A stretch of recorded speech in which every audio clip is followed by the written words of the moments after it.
आज हम लोग पढ़ेंगे महाजनपद के बारे में पढ़ेंगे। महाजनपद क्या होता है, ठीक है। यानी कि महाजनपद की व्याख्या की बात करें तो इसमें 16 राज्य थे। कितना राज्य?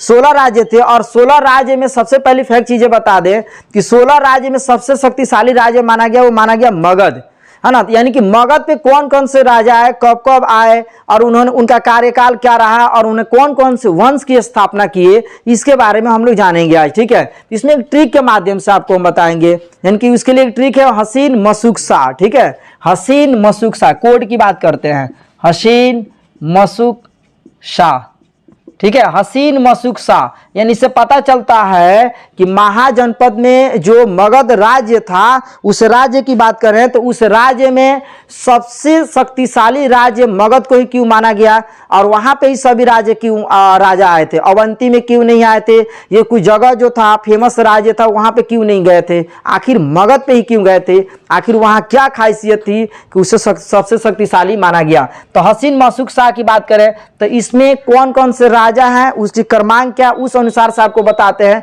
क्योंकि आपके एग्जाम में ना सबसे ज्यादा कभी कभी ना क्रमांक से भी पूछे जाते हैं क्वेश्चन, कि जैसे कि किस रूप से कौन सा राजा कब आए, या उसके पुत्र कौन है, या पितृहंता वंश किसे माना जाता है, या बिंबिसार बिंदुसार में क्या अंतर है। इस प्रकार से बहुत सी समस्या बनी हुई रहती है। तो चलिए इसके बारे में, जैसे ह की बात कर रहे हैं, एक एक शब्द हम आपको लिख के दिखाएंगे, ठीक है। ह हो गया, ह यहाँ लिखते हैं, यहाँ सी, और यहाँ पर आपका न, और यहाँ पर आपका म, और यहाँ पर सु, और यहाँ पर क, और एक और आपका बचा यहाँ पर श, ठीक है। यानी कि ह मतलब हो गया, आपको बता दें, हर्यंक वंश, हर्यंक वंश, ठीक है। हर्यंक वंश एक एक, है ना, एक एक के बारे में हम डिटेल्स पढ़ेंगे, एक एक की बात कर रहे हैं आज, एक भी छूटने वाला नहीं है।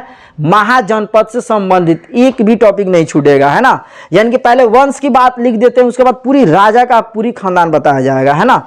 यानी कि हर्यंक वंश, उसके बाद सी से हो गया आपका शिशुनाग, शिशुनाग वंश, ठीक है। न से हो गया आपका नंद वंश, नंद वंश। म से हो गया मौर्य वंश, और सु से हो गया आपका शुंग वंश, और क से हो गया आपका कर्ण वंश, और स से हो गया आपका सातवाहन, सातवाहन वंश। यानी कि महाजनपद पे देखिए मगध जो राज्य था उस पे हर्यंक वंश, उसके बाद से आपका इसको पतन होने के बाद शिशुनाग वंश, उसके बाद नंद वंश, मौर्य वंश, शुंग वंश, कर्ण वंश, सातवाहन, इतने आपके मगध पे सबसे ज्यादा राज्य, है ना, वो अपना वंश की स्थापना किए थे। अब हम शुरू करेंगे हर्यंक वंश। हर्यंक वंश के राजा थे बिंबिसार। अक्सर कंफ्यूज होते हैं ना कोई भी स्टूडेंट कि बिंबिसार बिंदुसार में क्या अंतर है कि नहीं। बिंबिसार और बिंदुसार की जो बात करें कि बिंबिसार कौन थे और बिंदुसार कौन थे, तो देखो बिंदुसार जो थे ना आपको मौर्य वंश से संबंधित थे, और बिंबिसार जो है ना वो हर्यंक वंश से संबंधित है कि नहीं। इसमें याद रखिएगा, ऐसे तो हम सब बताएंगे ही। हर्यंक वंश के संस्थापक की बात करें, संस्थापक बिंबिसार, हर्यंक वंश के संस्थापक की बात करें बिंबिसार। बिंबिसार ने सबसे पहले अपने राज्य की स्थापना जो किया था वो मगध में किया था। कहां किया था? मगध। वही मगध जो कि आपके झेलम नदी के किनारे स्थित है, वही मगध जहां पे बितस्ता यानी कि झेलम हाइडेस्पेनिस की युद्ध आपका सिकंदर और राजा पोरस के बीच में हुई थी। वही आपका बितस्ता युद्ध यानी हाइडोपेनिस एसपी आपका युद्ध की बात करें, जिसमें राजा पोरस, है ना, सिकंदर का समर्थन दे देता है। समर्थन देने के बाद ये दोनों लोग प्लान बनाते हैं कि मगध पे चला जाएगा और वहां पे हमला किया जाएगा और वहां पर राजपाट किया जाएगा, लेकिन वो असफल हो जाता है चाणक्य की वजह से, क्योंकि चंद्रगुप्त मौर्य जो क्या उसे असफलता हासिल करा देता है। इस सब के बारे में हम लोग जानेंगे, ठीक है। यानी कि बिंबिसार की जो बात कर रहे हैं कि बिंबिसार जो था आपका हर्यंक वंश का संस्थापक था। अब इसकी रणनीति की बात करते हैं। इसने मगध पे जब अपना हर्यंक वंश की स्थापना किया तो हर्यंक वंश की स्थापना के बाद ने एक तरीका अपनाया। वो तरीका इसका था वैवाहिक जीवन। वैवाहिक जीवन, देखिए इसका एक तरीका जो था वैवाहिक जीवन। वैवाहिक जीवन का मतलब हो गया कि ये शादी करने का प्रस्ताव सबसे ज्यादा ये टारगेट रख लिया उन लड़कियों के राजा के यहाँ शादी करेगा जिसका कोई पुत्र नहीं हो। यानी कि उस लड़की से शादी करेगा तो क्या करेगा, वहां का राजपाट अपने अधीन कर लेगा। यानी कि मगध पहले छोटा था लेकिन ये शादी करना शुरू कर दिया था। मगध क्या हो गया, धीरे धीरे बड़ा होने लगा, ठीक है।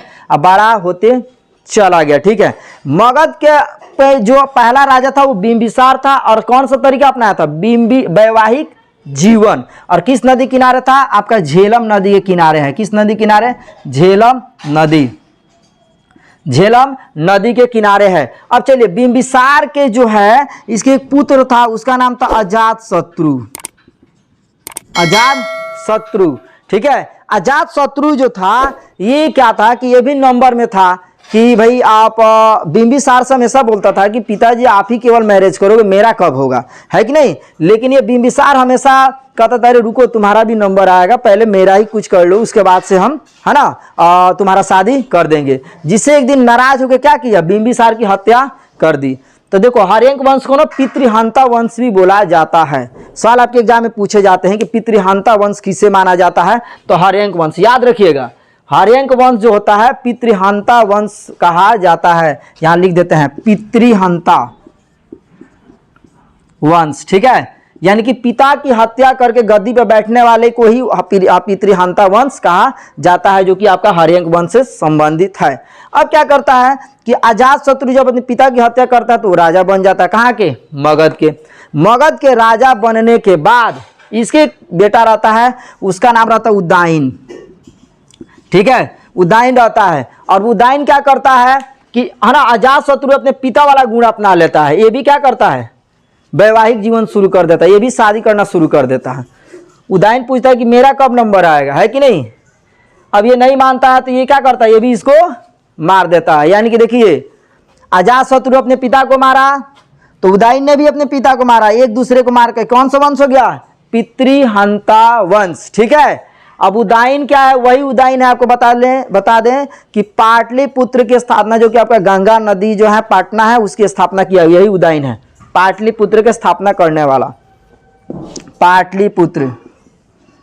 पाटलिपुत्र की क्या किया है, स्थापना किया है। याद रखिएगा पाटलिपुत्र, यानी कि उदयन क्या किया, अपने पिता की हत्या करके और क्या किया, अपनी गद्दी पर बैठ गया, यानी कि मगध के शासन चलाने लगा। अब ये क्या है कि उदयन ये बात जानता था कि हमारे पिता थे वो अपने पिता की हत्या किए और हम अपने पिता की हत्या किए हैं, तो हमारा भी पुत्र होगा वो भी मेरा हत्या कर देगा। जिसके डर से उसका जो बेटा था उसके 12 से 13 वर्ष में उसकी शादी कर दिया। इसलिए कर दिया क्योंकि इससे लगा कि भाई जब हम एक दूसरे के मार के गद्दी पर बैठ रहे हैं तो हमारा भी हत्या हो जाएगा। और पूछा अपने बेटे से और भी शादी करना तो बोलो, लेकिन हत्या मत करना। तो ये आपका है कौन सा, हर्यंक वंश। ठीक है, और किस नदी किनारे था ये, मगध, है ना। अब इसके बाद क्या हुआ कि शिशुनाग जो है, अब यहां से हम पढ़ेंगे शिशुनाग। हर्यंक वंश की कहानी क्या हो गई, समाप्त हो गई। यानी कि मगध का पहला उत्थान जो हुआ था आपका किसके द्वारा हुआ था, बिंबिसार के। सवाल आपके एग्जाम में पूछे जाते हैं, अगर आप इंटर का तैयारी करते हैं उस कंडीशन में पूछता है हिस्ट्री में कि मगध का उत्थान किस प्रकार से हुआ, तो क्वेश्चन ये आपको जवाब देना हो कि मगध का उत्थान जो है बिंबिसार के माध्यम से हुआ और बिंबिसार ने ही हर्यंक वंश की स्थापना किया और वहां पर रहना शुरू किया था, उसी को है ना उत्थान कहा जाता है। ठीक है, अब हम लोग जानेंगे किसको, शिशुनाग। ठीक है, यानी कि उदयन का जो शासक, अगला शासक जो था घानन कर रहे हैं कि आपका नागदशक जो था, उसकी हत्या करने के बाद क्या हो सकता है, शिशुनाग जो है क्या करता है, शिशुनाग पाटलिपुत्र की स्थापना उदयन ने किया था। अब इसके आगे हम बताते हैं कि इसका जो है ना उदयन का जो है बेटा की बता दे, नागदशक जो था ना कि ये जो राजा के उपाधि जब धारण किया, यानी जब ये राजा बना तो राजा योग्य नहीं रहा। ठीक है, अब राजा योग्य नहीं रहने की वजह से क्या, इसका सेनापति जो था शिशुनाग था। क्या नाम था उसका, शिशुनाग। शिशुनाग ने क्या कर दिया, नागदशक की हत्या कर दिया और शिशुनाग की स्थापना कर दिया। समझ रहे ना, यानी कि हर्यंक वंश के बाद शिशुनाग वंश, शिशुनाग अपने ही नाम पर शिशुनाग की स्थापना किया, लेकिन ये भी लंबा नहीं चला। इसके बाद इसको हत्या के बाद से आपका आया महापद्मनंद। क्या नाम था उसका, महापद्मनंद जो था, महापद्मनंद।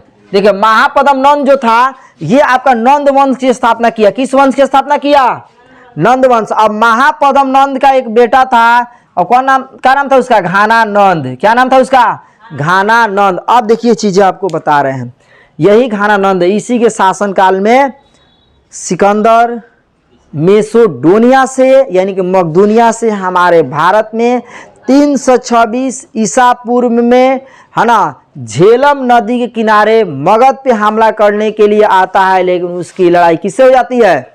राजा पोरस के साथ हो जाती है। तो अब चीजें आपको बताएंगे। सवाल ये भी पूछे जाते हैं कि सिकंदर किस वंश के शासन काल में भारत में आता है? तो कौन सा वंश चलता है? नंद वंश। नंद वंश के शासन काल में वो आता है। अब क्यों वापस चला जाता है या होता क्या है, वो सारा प्रक्रिया बताएंगे। फिलहाल ये जानिए कि नंद वंश की स्थापना कौन किया था? महापद्मनंद। और घानानंद जो था इसका बेटा था। महापद्मनंद की जब मृत्यु हो जाती है तो घानानंद जो था ये योग्य शासक नहीं बन पाता है। योग्य शासक का मतलब हो गया कि ये जो था ना हमेशा नशे में रहता था, राजा के लायक ये था ही नहीं, क्योंकि इसे कोई किसी प्रकार की प्रजा से इसको कोई मतलब नहीं था। हमेशा नशे में, हमेशा तरह तरह से चीज़ें में ये है ना पूरा लगा रहता था। तो इसी के घनानंद के शासन काल में ही, है ना, 326 इसको मिटा देते हैं और उसके बाद बता रहे हैं घानानंद की बात करें इसी के शासन काल में, यानी कि नंद वंश चल रहा था, महापद यानी मगध में नंद वंश चल रहा था। अब इसी के घानानंद के शासन काल में ही हमारा सिकंदर जो है ना, सिकंदर राजा जो था वो कहाँ चला गया? भारत में। ये विश्व विजेता बनने के लक्ष्य में आया था। इसको किसी ने बता दिया कि भाई भारत में एक ऐसा जगह है मगध, उसमें भारत का कोई नाम नहीं था, ठीक है, ऐसे था। तो आपका मगध जो जगह है वहाँ पे बहुत ज़्यादा, है ना, हाथी हैं और बहुत खूबसूरत है, क्योंकि वो नदी के किनारे बीचों बीच काफ़ी खूबसूरत जगह है। तो सिकंदर को लगा कि भाई क्यों ना हम चलते हैं वहाँ पर, हमला करते हैं और वहाँ का देखते हैं खूबसूरती क्या राज है, वहाँ कैसे चीज़। तो सिकंदर हमारे भारत में आता है। सिकंदर की बात करें तो इसमें इसके पिता का नाम था लुई फिलिप। थोड़ा इनके भी बारे में जान लेते हैं। इसका पिता का नाम था लुई फिलिप और इसके गुरु की नाम बता दें, गुरु अरस्तु। क्या नाम था? अरस्तु। ठीक है, इसका गुरु का क्या नाम था? अरस्तु। अब इसमें चीजें आपको बता दें। इसकी पत्नी की बता दें, पत्नी उसका नाम था रेक सोना। ठीक है, अब इसका सेनापति की बात बता दें, सेनापति। तो एगो जल सेनापति था, एगो थल सेनापति था। ठीक है, तो एक का नाम था निर्याकस और एक का था सिलुकस निकेटर। ठीक है, तो आपको बता दे थल सेना, थल मतलब के जमीन, थल सेनापति उसका नाम था सेलूकस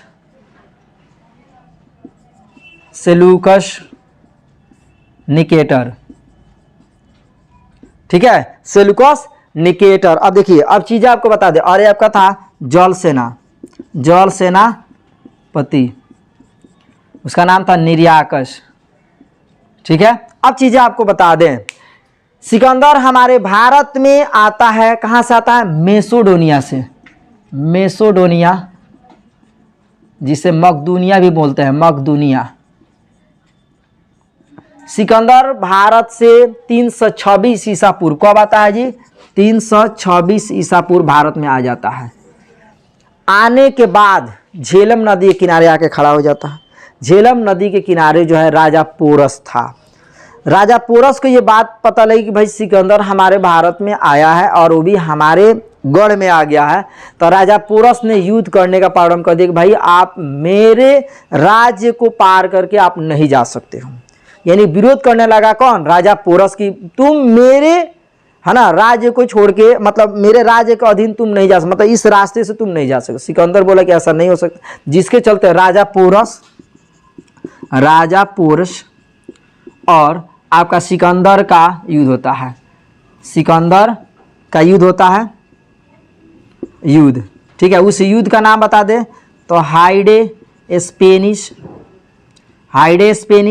या, है ना, बितस्ता, है ना, हाइडे स्पेनिश या बितस्ता किस नदी किनारे हुई थी? तो झेलम नदी। किस नदी किनारे? झेलम नदी के किनारे युद्ध हुई। अब राजा पोरस और सिकंदर के बीच में जब युद्ध होता है तो युद्ध होने के बाद राजा पोरस क्या होता है? हार जाता है, यानी कि इसकी हार हो जाती है, और सिकंदर क्या होता है? जीत जाता है। लेकिन सिकंदर का एक नियम रहता है कि हम किसी भी राजा को अगर हराएंगे तो उसको मारेंगे नहीं। ये मारना नहीं चाहता था। जानते हो क्यों? क्योंकि ये उसको ना अपने साथ रख लेता था ताकि और इसका सेना क्या हो जाए, मजबूत हो जाए, है कि नहीं। सिकंदर जो है राजा पोरस को बोलता है कि मैं तुम्हें छोड़ दूंगा एक शर्त पे। तो पूछा क्या शर्त है? तो शर्त ये है कि तुम मुझे ये मेरे सामने सिर झुका के अपना बोल दो कि तुम मेरा राजा हो, मैं तुझे छोड़ दूंगा। जब ये बात राजा पोरस सुनता, बोलता है कि तू मुझे काट भी देगा ना तो मैं तुम्हारे सामने झुकेंगे नहीं, है ना। यानी कि कभी झुक ही नहीं सकता है। ये राजा पोरस ने बोला कि मैं तुम्हारे सामने नहीं झुक सकता हूँ, भले तुम मुझे मार क्यों ना दो, मैं नहीं झुकूंगा। ये बात सुन के राजा पोरस काफ़ी प्रभावित होता है, बोलता है कि राजा हो तो ऐसा होना चाहिए। और क्या करता है सिकंदर, राजा पोरस को अपने साथ मिला लेता है, दोस्ती का हाथ बढ़ाता है और मिला लेता है। लेकिन दोस्ती का हाथ बढ़ाने के साथ साथ इसकी पत्नी जो रेक्सोना थी, इसको डर था कि भाई दुश्मन को हाथ मिला लिया है, कहीं हो सकता है धोखा कर सकता है। जिसकी वजह से उसकी पत्नी क्या करती है, राजा पोरस को राखी बांध देती है कि भाई तू मेरा भाई है, भाई बन गया और मेरे पति को रक्षा करना, ठीक है। अब ये दोनों मिल जाते हैं। मिलने के बाद प्लान बनाते हैं कि हमें ना, हंस रहे हो आप लोग, है ना। ये प्लान बनाता, देखो ये कोई भी है ना, कि कोई भी बहन अपनी भाई को क्यों राखी बांधती है, भाई मेरे ऊपर कोई भी आपदा है, किसी प्रकार की आए तो मुझे सुरक्षा मिले, है कि नहीं। तो ये सोचती है कि भाई राजा पोरस को हम जानते हैं यहाँ मारने आए थे, युद्ध करने आए थे, अब ये बोल रहा है कि भाई तू मेरे साथ रहो, तो हो सकता है कहीं धोखा कर सकता है। जिसके चलते क्या कर लिया, इसको राखी बांध दी कि भाई तू अब भाई बन गया, अब तो ऐसा नहीं होगा, अब थोड़ा सा मजबूती मिलेगी, है कि नहीं, डर नहीं रहेगा, नहीं तो डर बना रहेगा इससे। तो अब देखो ये दोनों मिल जाते हैं, मिल के प्लान बनाते हैं कि अब मगध को चला जाएगा, मगध पे क्या किया जाएगा, हमला किया जाएगा। और मगध अब किस नदी किनारे है, झेलम नदी। और झेलम नदी के जैसे पार किए मगध। अब मगध की बात बता दें, मगध बहुत खूबसूरत जगह था, क्योंकि मगध की बात बताएं तो मगध जो था चारों तरफ यहाँ से आपका क्या था, पानी था, बीच में जंगल, समझ ले पेड़ पौधा अच्छा हो जा रहा था, लोग व्यापार करते थे यहाँ पर। और एक और चीज़ बता दें कि युद्ध में सबसे पहले प्रयोग जो है हाथी का प्रयोग मगध से ही हुआ था, क्योंकि यहाँ पर अब देखो पानी हमको मिल जा रहा है खेती बाड़ी करने के लिए, फल फ्रूट मिले जा रहा है, कीमती पेड़ पौधा है, बिजनेस हम कर ही लें, पता इतनी अच्छी चीज़ें अगर सबको मिल रहा है तो कोई इसको क्यों नहीं प्राप्त करना चाहेगा, है कि नहीं। इतना अच्छा पानी समय से मिल जा रहा है, पानी है ही है, पेड़ पौधा अच्छा, फल फ्रूट सब मिल जा रहा है, जानवर है ही, व्यापार लकड़ी के करिए रहे हैं, तो यहाँ पर जाने के लिए कौन नहीं चाहता है। तो उस कंडीशन में राजा पोरस और सिकंदर ने सोचे कि भाई यहाँ पर मगध पे हम लोग जाएंगे ही और हमला करेंगे। तब तक आपका इसमें एंट्री हो जाती है किसका, चाणक्य की। वो देखता है कि बाप रे अगर सिकंदर अगर चला गया ना मगध पे तो समझ ले कि भारत को तहस नहस कर देगा, ठीक है, बहुत खतरनाक रहा। ये जानता था कि भाई ये बहुत खतरनाक। वही चाणक्य जिसे विष्णुगुप्त या कौटिल्य के नाम से जाने जाते हैं, ठीक है। अब वो आता है, आने के बाद से उस समय कौन राजा रहता है, घाना नदी से बोलता है कि देखो तुम ना, है ना, अपने आसपास के राजा को इकट्ठा करो, सेना मजबूत बनाओ, और मजबूत बना के क्या करो, पोरस और सिकंदर को भारत में यानी मगध में आने से रोको, क्योंकि अगर वो आ गए ना तो बहुत परेशानी हो जाएगी। ये नशेड़ी था, इसे क्या पता था कि कौन क्या है। ये बोलता है कि जाओ कुछ नहीं होगा, यानी कि इस चाणक्य को भगाने पर चाणक्य बार बार बात बोलता है, जिसे आहना आहत में आके बोलता है घनानंद कि काम करो इसको फांसी दे दो। किसको, चाणक्य को फांसी दे दो, बहुत परेशान कर रहा है ये, है कि नहीं। जिससे चाणक्य की सिर में बाल नहीं था, केवल एक चोटी था, बहुत बड़ा चोटी, है ना, ब्राह्मण थे जाति से। तो वो क्या किया कि सेनापति जब पकड़ के लेके जा रहे थे तो सेना उसके मतलब सेना लोग पकड़ के ले आए चाणक्य को, तो उस कंडीशन में क्या किए कि कुछ नहीं पकड़ा रहा था तो बाल जो हल्का सा ना बाल जो है उसी को पकड़ के खींचा। सोचो कितनी दर्द होती होगी। उस कंडीशन में लेके गया और फांसी देने की, है ना। उस समय एक 12 से 13 वर्ष का लड़का चंद्रगुप्त जो आगे चल के मौर्य वंश की स्थापना करेगा, तो चंद्रगुप्त जो था वो इसने बचाया इससे। किसको, चाणक्य को बचाया। याद रखिएगा चाणक्य की बात कर रहे हैं, वही चाणक्य, है ना, चाणक्य कौटिल्य, कौटिल्य, है ना, यानी कि चाणक्य, कौटिल्य और विष्णुगुप्त, यानी कि इनका 3 नाम था। उस कंडीशन बता दें कि घानानंद जो है इसको फांसी देने का आदेश दे दिया कि भाई इसको फांसी दे दो, है कि नहीं। अब फांसी देने की जब बात आती है उस कंडीशन क्या आता है कि आपका चंद्रगुप्त जो था, चंद्रगुप्त मौर्य, चंद्रगुप्त मौर्य, आगे चल के इस मौर्य लग जाएगा, लेकिन पहले इसका चंद्रगुप्त नाम था। चंद्रगुप्त मौर्य ने इससे बचाता है। बचाने के बाद से चढ़ के बोलता है कि मैं तुझे राजा बना दूंगा। किससे बोलता है? चंद्रगुप्त मौर्य से बोलता है कि मैं तुझे राजा बना, नहीं बोलता अपना ठीक नहीं है, मेरे को राजा बनाओगे, ऐसे थोड़े होता है। कैसे बना दे? अब मैं तुझे गारंटी बोल रहा हूँ, मैं तुझे राजा बना, बोले ठीक है बनाओ, कैसे देखते हैं। ये दोनों कौटिल्य और चंद्रगुप्त मौर्य दोनों चले जाते हैं जंगल में। कहाँ पे? पता कि जंगल में आपको वही झेलम नदी के जो किनारे है वहाँ पे, कि जहाँ पे आपका सिकंदर और आपका राजा पोरस का जो है आपका सिपाही रुकी हुई थी, वहाँ पे चला जाता है उस जंगल के किनारे, ताकि कोई इसे देखे नहीं। अब उस कंडीशन में देखो क्या होता है। ये चंद्रगुप्त मौर्य और आपका चाणक्य जो था, चंद्रगुप्त चाणक्य बोलता है कि ऐसा करो तुम जंगल में छुपे रहो, मैं जाता हूँ और सिकंदर से मैं मिल के आता हूँ।